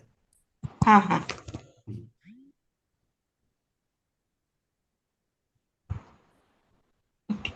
ठीक आहे. अजून कोणाचा हात हँड रेज केलाय कोणी? वास्तुशास्त्रानुसार घर बांधणं ही प्रक्रिया थोडीशी त्रासाची असते. जसं आपण आम्ही जसं कॉम्प्युटर पूर्वी विकायचो होतं त्याच्यामध्ये आम्हाला AMC करायला लागायचं, अॅन्युअल मेंटेनन्स कॉन्ट्रॅक्ट. तर घर बांधेपर्यंत 12 ते 14 महिने आपल्याला त्या व्यक्तीला सपोर्ट द्यावा लागतो. त्याच्या वास्तू व्हिजिट करावे लागतात. तिथं तुम्हाला पैसे मिळतील, व्हिजिटची फी मिळेल नाही मिळेल याचा विचार न करता तुम्हाला तिथं जावं लागतं. तर कधी कधी या प्रोसेसचा पण आनंद घ्या. एखादं वास्तुशास्त्रानुसार घर बांधून बघा, आणि त्याच्यामध्ये जो आनंद आहे तो खूप वेगळा आहे. प्रत्येक वेळी आपल्याला फीजची अपेक्षा जर आपण करत बसलो तर त्या गोष्टी मिळणार नाहीत. पण वास्तूनुसार घरं ही बांधणं ही काळाची गरज आज झालेली आहे. कारण त्या घरामध्ये जी शांतता आणि जो आनंद मिळतो तो तुम्हाला वास्तूनुसार संस्कार केलेल्या घरातला जो एक वाईब्स म्हणतो आपण, तिथली व्हायब्रेशन्स आहेत, ती विदाऊट वास्तूनुसार केलेल्या घराच्या व्हायब्रेशन्स मध्ये खूप फरक झालेला तुम्हाला जाणवेल. हा रवींद्र विचार तुमचं काय पुन्हा. माईक माईक म्यूट आहे, माईक माईक तुझा म्यूट आहे. सर विदिशा वास्तूचा रत्नदीप संस्कार तुम्ही नैसर्गिक नॉर्थ आणि ईस्ट नुसार करा असं म्हणाला मला. हो, नैसर्गिकच करायचं, बरोबर. ते विदिशा नाही आजपर्यंत करायचं. असं कधी ऐकलं नव्हतं किंवा केलंही नव्हतं विदिशा केलं. तर त्याच्यामुळे परत एकदा कन्फर्म केलं. तुला जर कधी असं आलं तर मला प्लॅन पाठव, मी तुला मार्किंग करून पाठवतो पॉईंट त्याचे. बस थँक्यू सर. आशिष विचार तुझा प्रश्न काय. Mic mic. आपण जो काल सर प्लॅन घेतला होता अभ्यासाला, हो, तोच आज होता त्याच्यामध्ये प्लॅन, तोच प्लॅन होता सेम. हो हो हो. हा. तर त्याच्यात मला एक छोटंसं कन्फ्युजन आहे सर. हम्म. जी 4 पदं शिफ्ट झालेली आहेत आणि पश्चिमेकडनं जाताना पहिली 3 पदं सोडून 4 पदं शिफ्ट झालेली सोडायची आहेत. हम्म. बरोबर आहे. तर हम्म. आपल्याला ती W1 पासनं मोजायला लागतील की आपण उत्तर जी आहे N5 ला घेतलेली आहे तर W5 पासनं मोजायला लागतील.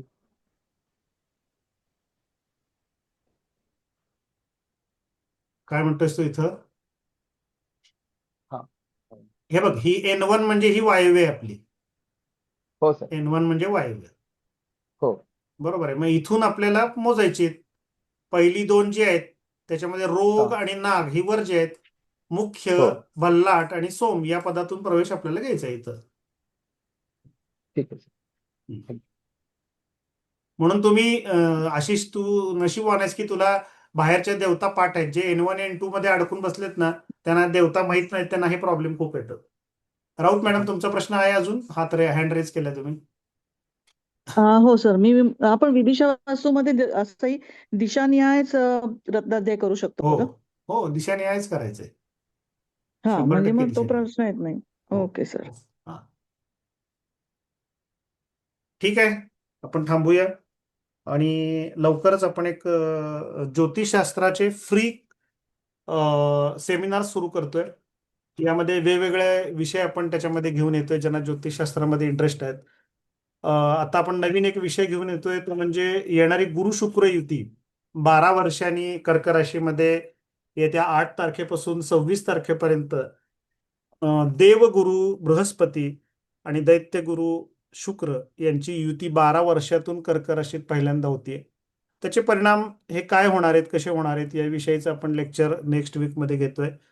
ज्यांना ॲस्ट्रॉलॉजी आणि ऑकल्ट सायन्समध्ये इंटरेस्ट आहेत ते त्यांना जॉईन होऊ शकतात. ही लेक्चर्स फ्री असतात. ज्यांनी वैदिक वास्तूचं जे कोर्सला जॉईन झाले त्यांचं लेक्चर सोमवारी नेहमीप्रमाणे होईल, नेहमीच्या वेळेमध्ये. आणि तोपर्यंत आपण ग्रुपवर बाकीच्या डिटेल्स, शंका ज्यांच्या असतील ते आपण पाहूया. हँड रेज केलाय पण शंका विचारायचं राहिले असं कोण असेल तर शेवटच्या 2 घेऊन थांबू आपण. कोणी असं आहे का हँड रेज केलं मला दिसलं नाही असं? सर, मी केलेला परत लोअर केला. मला असं विचारायचं होतं की आता आपण हे फक्त वास्तू म्हणजे आपल्या स्वतःच्या किंवा जे आपण क्लायंटचं घर बांधणार आहे त्याच्यापुरता विचार करत होतो. पण आता कराडमध्ये जे कारवे नाक्याचा एरिया आहे, मार्केट यार्ड जो आहे, म्हणजे ऍक्च्युली तिथं माझं पण घर आहे, तर तो पूर्ण भाग जो आहे ते रस्ते असे पूर्ण तिरके आहेत. त्यामुळे तिथल्या बरोबर. सगळ्या वास्तू ह्या विदिशाच आहेत. बरोबर. मग त्या भागावरती तिथल्या सगळ्या रहिवाशांवरती किंवा तिथल्या त्या एरियातल्या जे व्यावसायिक आहेत सगळ्यांच्यावरती तसाच परिणाम होणार का त्या वास्तूंचा? कारण प्रत्येक आधी खूप वर्ष म्हणजे 50-50 वर्ष झालेली आहेत तिथली जी घरं आहेत ती, आणि ती सगळी अशी वसवलेली आहेत बरोबर, प्लॉटिंग करून. मग जर तो असा एकूण पूर्ण जर त्या भागाचा विचार केला तर ते विदिशा वास्तूचे जे काही सगळे त्यांच्या कुटुंबावरती किंवा त्या व्यवसायावरती किंवा त्या भागावरती त्याचे परिणाम तसेच दिसून येतात का? हो, म्हणजे पहिल्या प्रश्नाचं उत्तर तुमच्या की विदिशा वास्तूचे परिणाम हे अख्ख्या वसाहतीवर दिसून येतात लवकर. जसं गजानन हाऊसिंग सोसायटी आहे, तुमचा कारवे नाक्याचा रोड तिरका गेलेला आहे, तासगाव रोड जो आहे, त्यामुळे तिथले डेव्हलपमेंट फास्ट होत नाहीत. तिथल्या बेसिक समस्या ज्या असतात म्हणजे रस्ते, वीज, लाईट, ड्रेनेज ह्या कायम तशाच राहतात, त्या लवकर सॉल्व्ह होत नाहीत. किंवा ट्रान्सपोर्टेशन इझी राहत नाही. जे बेसिक समस्यांसाठी तुम्हाला झगडावं लागतं खूप, पहिली गोष्ट. आणि दुसरी गोष्ट तुम्ही म्हणताय पण मार्केट यार्ड गेट नंबर 1 पासून 5 पर्यंत जे काही आज सगळे जे आपले जे होलसेल मार्केट तिकडे शिफ्ट झालेले आहे, सुदैवानं माझ्याकडे तिथले काही होलसेल शॉप्स मी केलेले आहेत. तर मॅडम, मी तुम्हाला तर उलटा प्रश्न विचारतो की विदिशा वास्तूचा परिणाम आर्किटेक्चरल प्लॅनिंग मध्ये कुठं होतो सगळ्यात जास्त? कशामध्ये रहिवाशी होतो? ह्याच्यावर- नाही रहिवाशी वास्तूमधल्या कुठल्या घटकावर होतो? कर्त्या पुरुषावरतीच होत नाही असेल. नाही घटक म्हणतोय मी निर्जीव वस्तू मधल्या त्या मालावर म्हणजे काय दरवाजावर काय- दरवाजावर अच्छा होतो. हा. एंट्री हा ठीक आहे. एंट्रीज फक्त तुम्ही चेंज करायची आहे त्याची, बाकी काहीच करायचं नाही. अच्छा अच्छा अच्छा तुम्हाला जर असं एखादं घर आलं तुम्ही आता म्हणताय माहेरचं तुमच्या तिकडच्या भागात, तर त्यांना पहिल्यांदा डोअर्सची तुम्ही चेंजेस करून द्या, त्यांना अमेझिंग रिझल्ट मिळतात. मग बाकीचे ते बदल करायला तयार होतात. हा कारण विदिशाचा सगळ्यात जास्त परिणाम हा दरवाजावर होतो. दरवाजे आपल्याला मिळत नाहीत पाहिजे तिथून. अच्छा अच्छा बरोबर आहे. तिथं दरवाजांचेच प्रॉब्लेम आहेत म्हणजे हा, एंट्री आहेत कारण जे म्हणजे एका बाजूच्या प्लॉट रस्त्याच्या चांगले चालतात दुकानं, तर दुसऱ्या बाजूच्या दुकानामध्ये त्याचा परिणाम झालेला हा असतो. असं बरोबर जर बरोबर. माझा त्यामुळे एंट्रीज त्याचे तुम्हाला चेंज करावे लागतील. अच्छा. स्मिता मॅडम विचारा, तुमचा काय प्रश्न आहे? माईक अनम्यूट करा. हा हा सर होमवर्क जो दिला होता तो माझा पूर्णच चुकलाय का? कॉमेंट करतो मी उद्याच्या का तुमच्यावर. मला काही कळलं नाही असं मला असं काही ठीक आहे समजेल. करूया आपण त्याच्यावर. शंतनू बोला तुम्ही. सर ते ज्योतिष विषयक तुम्ही जे लेक्चर म्हणलात ते कधी असेल, त्याची लिंक वगैरे किंवा येईल की तुम्हाला त्याची माहिती येईल. Okay sir, thank you.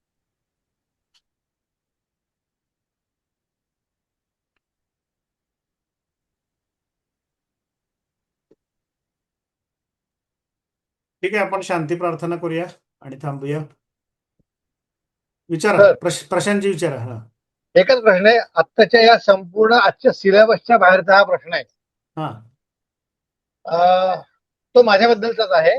माझा 6व्या मजल्यावर फ्लॅट आहे आणि त्याचा नंबर 602 आहे.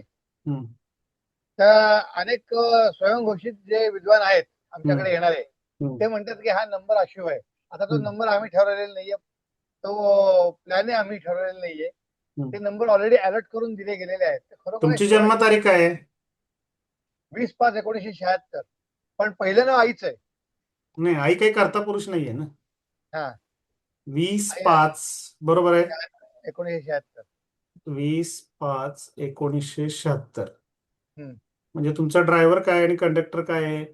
तर ड्रायव्हर तुमचा आहे 2 आणि कंडक्टर 3 आहे. त्याची मैत्री 8शी अजिबात होत नाही, त्यामुळे तुम्हाला एक घर लाभदायक नाही. ओके. आता तुमच्या कुंडलीमध्ये शनी कुठं आहे? सप्तमात शनी मंगळ आहेत, कर्केच आहे. मग तर अजिबातच लाभणार नाही. शनी तुमचा कर्क राशीत म्हणजे शत्रू राशीत आहे, मंगळाबरोबर आहे आणि तो मार्केश आहे. शनी शत्रू राशीत शत्रू बरोबर मारक स्थानी मार्केश म्हणून शनी असल्यानंतर 8 नंबरचा फ्लॅट तुम्हाला लाभदायक होणार नाही. ओके. म्हणजे मी पण पहिल्यांदा हे बिलीव्ह करत नव्हतो एक 10-12 वर्षापूर्वी न्यूमरॉलॉजी. पण जसे मी पण या गोष्टी अनुभवायला लागलो तशा मलाही compatibility of numbers with owners, जशी तुम्ही वास्तूमध्ये डाउजिंगनी व्हायब्रेशन्स काढता तशी स्पंदन ही नंबर पण स्पंदन असतात प्रत्येक नंबरला. आणि जसे 9 नंबर आहेत तसे 9 ग्रह आहेत, त्याचं एकमेकांशी कनेक्शन असतं. त्यामुळे तुमच्या कुंडलीतला शनी हा तुम्हाला तिथं त्रास देतो. कामं तुमची विलंबानं होणार, घरामध्ये लवकर तुमची कामं होणार नाही, स्ट्रगल संघर्ष खूप करावा लागणार, कष्ट भरपूर आणि आउटपुट कमी राहणार या घरामध्ये तुम्हाला. ओके ओके ठीक आहे सर. म्हणजे विकडे चांगलं जाईल. ठीक आहे. चिरंजीव हसतात बघा तुमचे मुंजे झालेले. हो लागते. ठीक आहे, थांबूया. चल ओके. ओम सहनाववतु सहनौ भुनक्तु सह वीर्यं करवावहै तेजस्विनावधीतमस्तु मा विद्विषावहै. ओम शांती शांती शांती. थँक्यू सर, शुभरात्री. धन्यवाद सगळ्यांना. खूप खूप धन्यवाद धन्यवाद सर. खूप शुभरात्री सर. Thank you sir.